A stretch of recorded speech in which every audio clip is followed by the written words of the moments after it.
كان في بني إسرائيل 3 رجال: أقرع لا شعر له، وأبرص لون جلده مزعج، وأعمى لا يرى. وأراد الله تعالى أن يختبرهم، فبعث إليهم ملكا.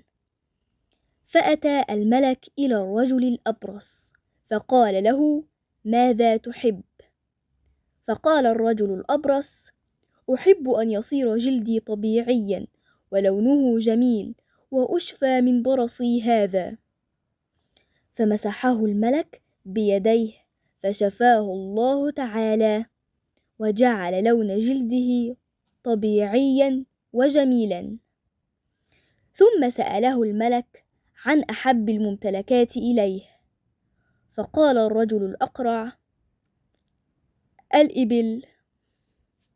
فأعطي ناقة حبلى فولدت له، وصار عنده الكثير من الإبل، فتاجر فيها وصار ثريا. ثم ذهب الملك إلى الرجل الأقرع فقال له: ماذا تحب؟ فقال: أحب أن يعطيني الله شعرا جميلا. فمسحه الملك بيديه على رأس الرجل فأنبت الله له شعرا جميلا. ثم سأله الملك عن أحب الممتلكات إليه، فقال: البقر. فأعطاه الله بقرة حاملا فأنجبت له وتكاثر نسلها وتاجر فيها وصار ثريا. ثم ذهب الملك إلى الرجل الأعمى فقال له: ماذا تحب؟ فقال: أن يشفي الله عيني فأبصر وأرى من حولي. فمسح الملك عليه فشفاه الله تعالى.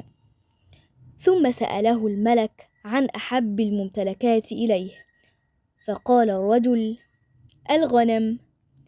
فأعطاه الله شاة حاملا فأنجبت له وكثر نسلها وصار الرجل ثريا.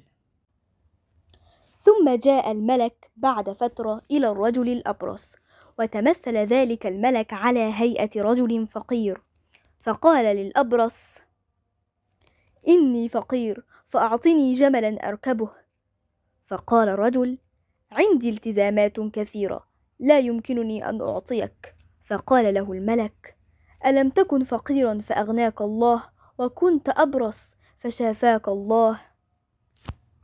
لا، هذا غير صحيح، بل أنا كنت ثريا وورثت هذا المال من أبي.